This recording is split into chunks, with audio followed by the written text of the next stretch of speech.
actors or political parties. But you also mentioned different laws that are there to be able to safeguard these areas. Who are we creating this bill for? What is the intention behind it when you read it? But also, is the spirit behind it for Ugandans or for the safety of the government?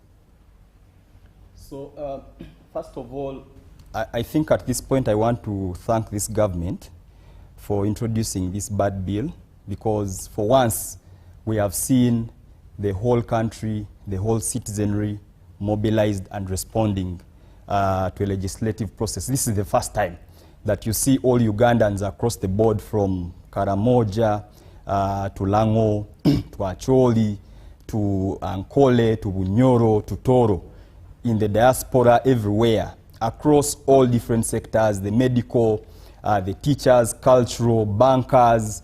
It's actually the first time that you really have unison in terms of engaging on a parliamentary process. And I think this bill has really helped Ugandans realize that there's need for a functional parliament, and now they're engaging with this process. But out of this response that we are seeing from the citizenry, there's one unanimous message. If you've been following on the social media, if you've been following on the other media platforms, Ugandans have actually rejected this bill. Actually, what we are seeing from across the board, Ugandans are saying, don't touch this thing, because this thing is so bad, it is evil, the spirit behind it is really... in fact, you know, the first time when I read this bill, when it was leaked, I kept hoping that when the final bill is tabled in Parliament, the text will actually be different from what we are seeing. But for those of us that did the analysis then, we actually, when you look at it, there's just a bit of changes in terms of the numbering of the clauses, but the text is exactly the same. And you know, at first when I saw it, I wondered whether the person that actually drafted this bill has ever stepped in law school. Because first of all, it is very poorly drafted. Number two, about 50% of this bill is unconstitutional. It contravenes the Constitution. Majority of the things they are trying to bring in here, like Honorable Nandala has elucidated, are already dealt with in other laws. So this is really more like what you'd be calling over-regulation, but also multiple regulation. So when you look at the spirit behind this bill, I kept wondering, but really, first of all, did the person who wrote this bill, are they Ugandan? Do they hate Ugandans so much that they can put in this bill clauses that are clearly anti-Ugandan? That you can put a clause that designates a Ugandan because of going to another country as a foreigner, and the people they are relating with back home as foreign agents. It's really, and I think that is the one thing that has spurred the entire country against this bill. When you listen to the ministers, just like you've listened to Honorable Barrio Munsi and even Honorable Mao, these are very intelligent people.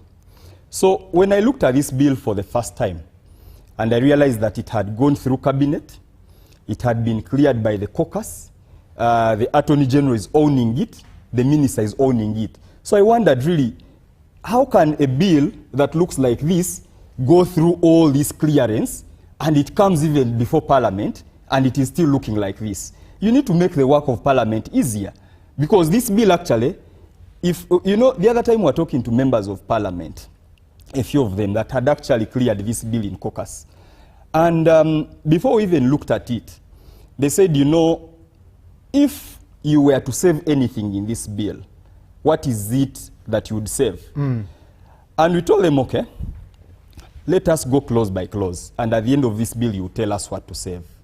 And we went from clause 1 to clause 30, because there are 30 clauses. And at the end of that day, one of the MPs said actually we were played, because we were never given the opportunity to discuss this thing in caucus. We didn't know that this is what it means. And in that regard, we would actually throw away the entire thing because it is too bad. Okay? So if you look at cabinet, executive, I think it also needs to be making the work of Parliament easier, because now Parliament has to go into the whole process of rewriting this bill. In fact, if I had the authority, I would be saying, Parliament, just throw it away. And I think this is what Ugandans across the board are actually saying. The ministers are talking about countries where this law is, and I've heard some of them actually say it. Which countries do they talk about? They're talking about USA, Canada, UK, because we are a Commonwealth country. They talk about Australia. On the contrary, when you look at this bill and you compare it to those laws of those countries they are talking about, this is the total opposite of the laws in those countries, because the laws there actually empower their citizens. They are protecting citizen sovereignty. What does this bill do? It actually subjugates citizen sovereignty. It takes away the sovereignty from the citizenry and hands it over to a few individuals within the executive. Now, when you do a mapping of other laws that are similar to this law, you'll actually realize that there's